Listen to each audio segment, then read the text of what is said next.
خوتي خواتاتي اهلا وسهلا مرحبا بكم يا جماعة الخير مساء الخير عليكم وزلف اللاون والسلام عليكم. J'espère que vous portez bien.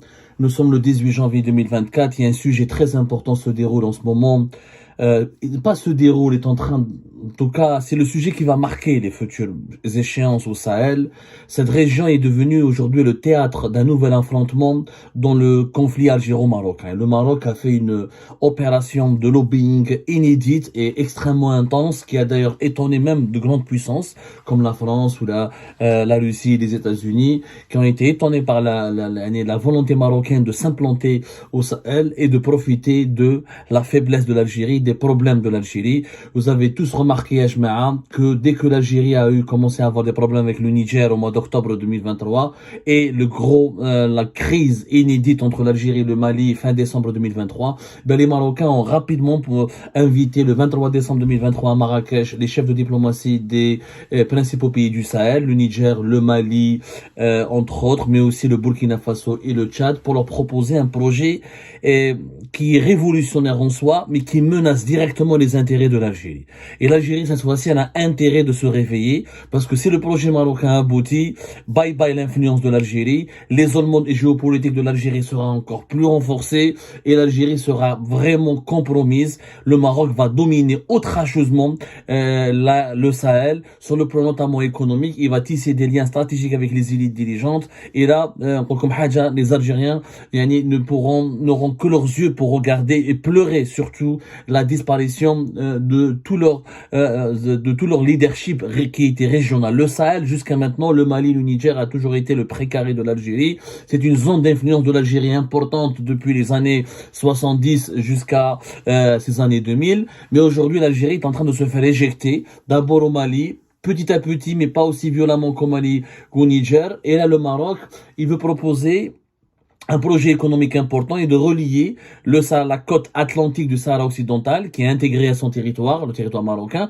aux pays du Sahel, à savoir le Burkina Faso, le Niger, le Tchad et le Mali, pour leur proposer de connecter leur réseau de transport directement au futur port sur lequel travaille en ce moment le Maroc, c'est le port de Dakhla Atlantique, qui a bénéficié récemment, rappelez-vous, d'un important financement émirati, quand Mohamed VI, le roi marocain, était aux Émirats. Lors de sa visite, c'était, je crois qu'au mois de décembre dernier, voilà, c'était le 11 et 12 décembre dernier, non, c'était le 7 décembre dernier. Le 6, c'était début décembre dernier, juste après la COP 23, qui a été accueillie, qui a été organisée à Dubaï, Houarah, Abu Dhabi, et à ce moment-là, il y avait des accords de coopération et des promesses des engagements d'investissement importants de la part des Émiratis. Parmi les projets que les Émiratis vont se tenir et que le président des Émirats Arabes Unis, Mohamed Ben Zayed Nahyan, a affiché, a promis de soutenir les Marocains là-dessus, c'est le fameux projet de Dakhla Atlantique, qui sera le futur grand port que le Maroc rêve de construire et de développer au niveau du Sahara occidental et au niveau de la face atlantique, et il sera parmi les plus importants ports de cette région du monde, avec celui de Dakar et celui de Casablanca. Et les Marocains ont proposé aux pays du Sahel de connecter leur réseau de transport au port Dakhla Atlantique pour leur permettre d'exporter leurs marchandises, d'importer les marchandises dont ils ont besoin et de désenclaver le Sahel. Le problème du Sahel, c'est qu'il est enclavé. Il n'a pas d'accès à la mer. Il y a effectivement le port d'Abidjan, qui est pas loin. Il y a d'autres ports au niveau du Bénin ou dans l'Afrique de l'Ouest. Mais ces ports ne sont pas aussi bien développés. Ils n'ont pas une grande logistique. Et les pays du Sahel qui sont enfermés, on l'a enclavé, et n'ont pas, comment dirais-je, la possibilité de profiter d'un certain nombre d'infrastructures ou des aides pour des investissements pour développer leur propre production de services ou de biens et pour booster leurs exportations. Le projet marocain ne consiste pas uniquement à donner un accès à l'océan Atlantique, il consiste aussi à un accompagnement. C'est que le Maroc propose de mobiliser des fonds, et ça, il y a la main des Émiratis qui est derrière, pour ensuite développer les infrastructures du Sahel, pour que les entreprises marocaines qui vont investir dans le Sahel ou dans les pays du Sahel, avec les entreprises locales, vont développer ensemble des activités économiques qui pourront faire ensuite du commerce, de l'importation et des exportations depuis le port de Dakhla Atlantique. Ce projet fait paniquer Alger, fait beaucoup paniquer Alger. D'ailleurs, le retour de l'ambassadeur algérien juste au début du mois de janvier, vers le 4-5 janvier à Bamako, alors qu'il avait été rappelé par Alger 10 jours auparavant notamment vers le 22, 21, 23 décembre dernier. Le retour de l'ambassadeur algérien est une riposte de l'Algérie au projet marocain. Les Algériens ont compris, les dirigeants algériens ont compris qu'ils n'ont pas intérêt à ce que de laisser le vide, la place, de laisser que l'Algérie cède sa place au Maroc et que le conflit avec le Mali profite au Maroc. Les Marocains se sont positionnés rapidement dès que les autorités de transition maliennes se sont embrouillées avec l'Algérie. Et l'Algérie a eu peur, énormément peur que le Maroc s'approprie ou la tisse des alliances solides avec les élites dirigeantes du Mali, ou là conclut une amitié ou un rapprochement qui va faire beaucoup de mal aux intérêts de l'Algérie. Là, l'Algérie, le Mali pourrait tourner le dos définitivement à l'Algérie s'ils trouvent au Maroc les alliances nécessaires qui lui permettront de se construire, d'avancer et de progresser. Donc le projet Dakhla Atlantique, il est vraiment assez important. On parle d'un investissement de plus d'1 milliard de dollars sur le port, mais les Émiratis, ils ont promis beaucoup plus d'argent. On n'a pas les échanges précis entre les Émiratis, les autorités émiraties marocaines. Les Émiratis, ils ont des fonds d'investissement importants. Le fonds d'investissement d'Abu Dhabi, presque 1000 milliards de dollars. C'est parmi les 10 plus grands, les 5, voire les 5 plus grands fonds d'investissement et fonds souverains à travers le monde. Donc les Émiratis ont largement de quoi construire des projets au Sahara occidental. Il n'y a pas d'ailleurs que Dakhla, il n'y a pas que Dakhla Atlantique. Il y a aussi un projet de construire des aéroports à Dakhla, au Sahara occidental, ce qui va profiter à ce port. Il y aura un aéroport moderne et un port moderne. Il y aura aussi des ensembles immobiliers, des infrastructures routières. Donc on a bien compris ce qu'il y a derrière. Et c'est que il y aura des capitaux émiratis qui vont être injectés au Sahara occidental et qui permettront au Maroc de soutenir, de drainer des investissements et d'utiliser ces capitaux justement pour attirer les pays du Sahel parce que les pays du Sahel n'ont pas d'argent. La rencontre de Marrakech le 23 décembre, les pays du Sahel, nous nous sommes intéressés, nous n'avons pas d'argent. Il faut construire de nous des routes, des chemins de fer dans les pays du Sahel pour les connecter aux côtes atlantiques du Sahara occidental. Il faut passer par la Mauritanie, donc il faut négocier avec la Mauritanie pour que la Mauritanie bénéficie de certains droits de passage. Donc, c'est des capitaux assez importants. Nous n'avons pas une évaluation précise, mais cette histoire va coûter entre 3 et 5 milliards de dollars facilement. Ce projet, il est faisable. Avec les capitaux des Émiratis, il est totalement faisable. La Mauritanie ne va pas dire non parce qu'elle va être bénéficiaire. Les Mauritaniens, ils ne sont ni avec les Algériens ni avec les Marocains. Ils sont avec tout le monde. Celui qui leur donne de l'argent, celui qui arrange leurs intérêts, sont avec lui. Donc ils ont une position pragmatique. Ils ont de bonnes relations avec le Maroc, sans fâcher l'Algérie. Ils essaient d'avoir de bonnes relations avec l'Algérie, sans fâcher le Maroc. Donc reste le Mali, le Niger et le Tchad et le Burkina Faso. Pour eux, c'est un projet inédit.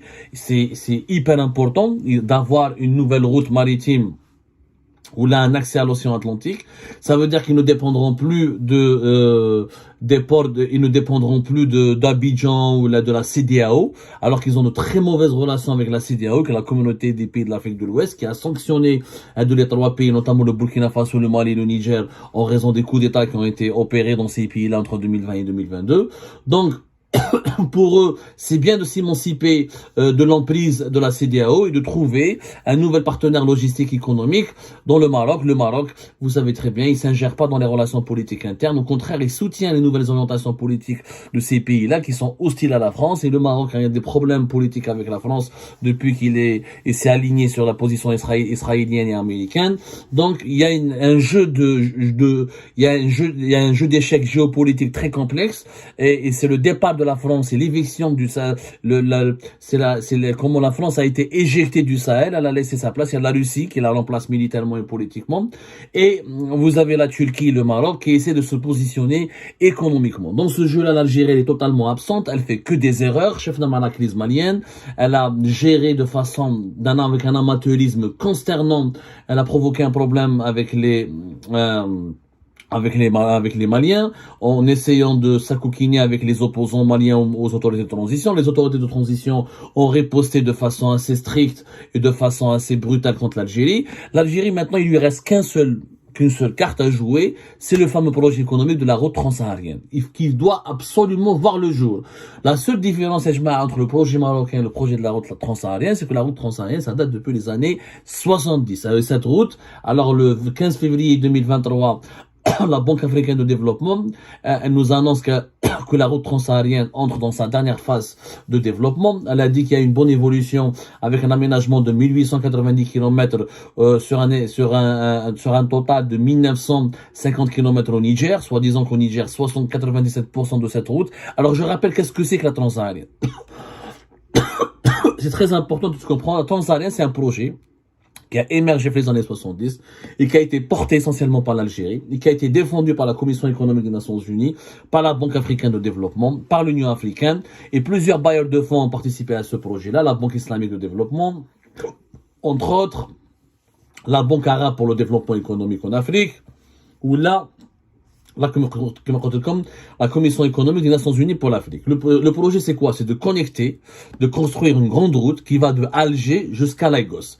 Il y aura 4500 km de Alger jusqu'à Lagos, avec des routes secondaires qui vont aller, ce sera un réseau de 4600 km encore, qui va aller de la Tunisie, le Mali et le Tchad. C'est-à-dire c'est une route qui est censée traverser l'Algérie et le Niger pour aller jusqu'au Nigeria.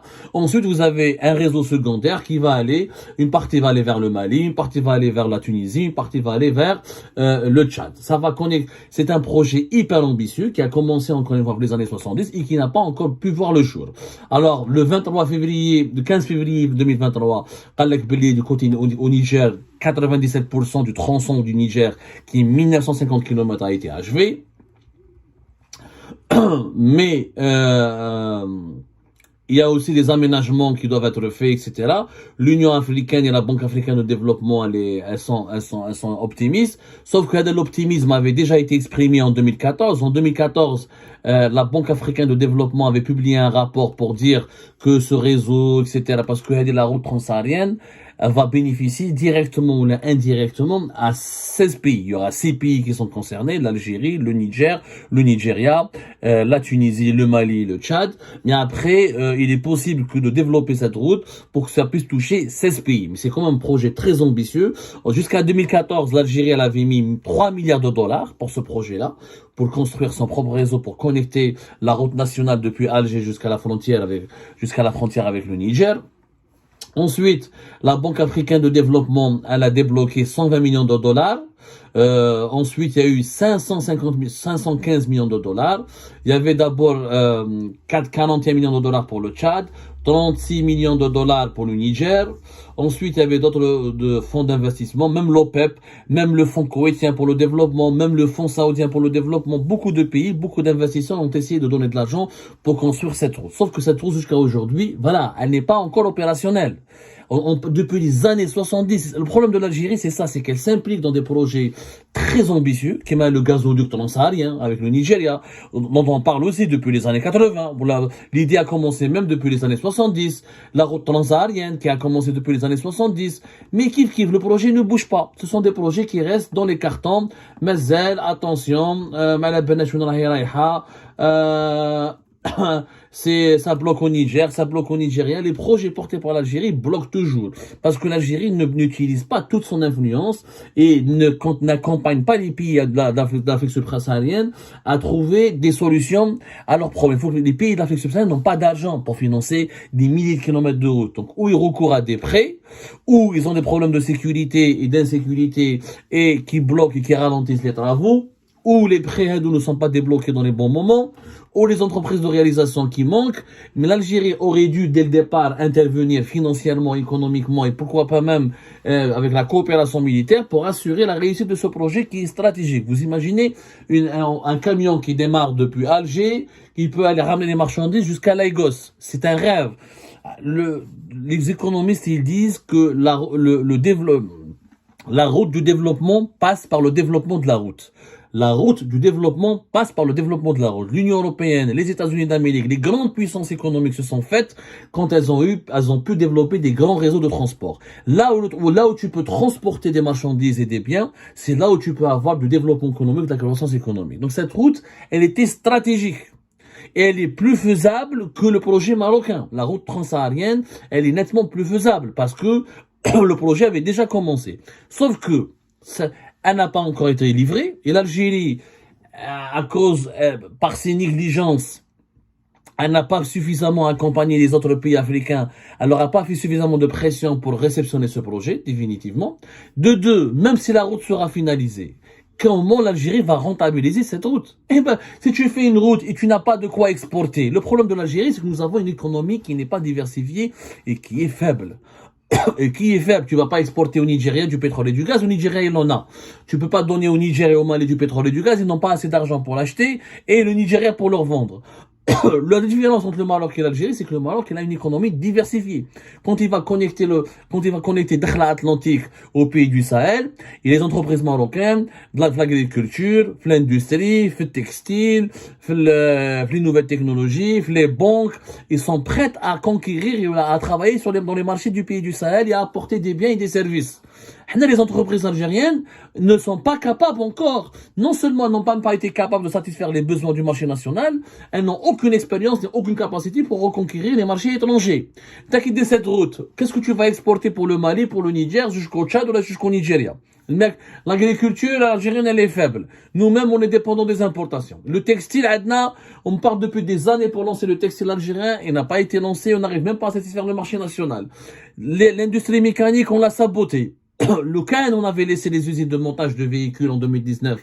On a créé des usines de pièces de rechange. Voilà. On aurait pu exporter des voitures vers les pays de l'Afrique subsaharienne.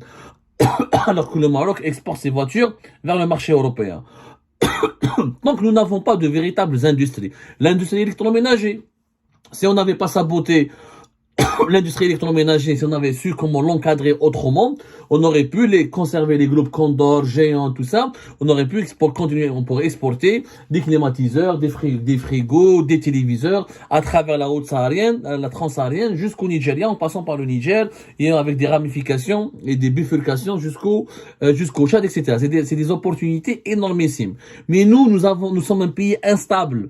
Nous n'avons pas d'industrie locale. Nous avons cassé la dynamique qu'on avait, le peu de dynamique qu'on avait avant 2019, elle a été cassée. Donc, imaginons, ok, l'année prochaine, on va inaugurer la route. L'Algérie, où les pays du Sahel sont plus gagnants avec le Maroc parce que le Maroc, il a de quoi leur offrir économiquement. Les banques marocaines sont déjà présentes dans les pays de l'Afrique de l'Ouest. Les startups marocaines connaissent mieux le marché africain que les startups algériennes. Le Maroc peut exporter de la nourriture, peut exporter des produits industriels qui fabriquent localement. L'Algérie, pas encore. Cela signifie que non seulement on doit réussir on doit livrer la transsaharienne le plus rapidement possible, mais l'Algérie doit se doter d'une économie forte et diversifiée le plus rapidement possible si elle veut se repositionner au Sahel et ne pas se faire dominer outrageusement par le Maroc. C'est la seule solution. Et nous avons là une course contre la montre, parce que les Marocains ont des alliés, c'est les Émiratis. Les alliés Qataris. Puisque nous avons de bonnes relations avec les Qataris. Pourquoi on n'oblige pas les Qataris à dépenser de l'argent au Mali et dans les pays voisins et dans le sud de l'Algérie pour développer des zones économiques, des zones industrielles? Nous parlons que sécurité, que militaire, que lutte contre le terrorisme, alors que les pays du Sahel ont besoin de partenaires aussi économiques, ont besoin de pays qui leur offrent de l'argent, des revenus, des possibilités de croissance et qui ne leur parlent pas uniquement que des armes, que du terrorisme, que de la politique guerrière, etc. L'Algérie doit changer son disque dur. Elle doit se réadapter aux données évolutives du Sahel. Si elle ne change pas sa méthodologie, elle va se faire écraser outrageusement par le Maroc, et ce jour-là, ne dites pas, les dirigeants algériens ne doivent pas dire qu'on ne l'aura pas averti ou qu'on ne les avait pas avertis.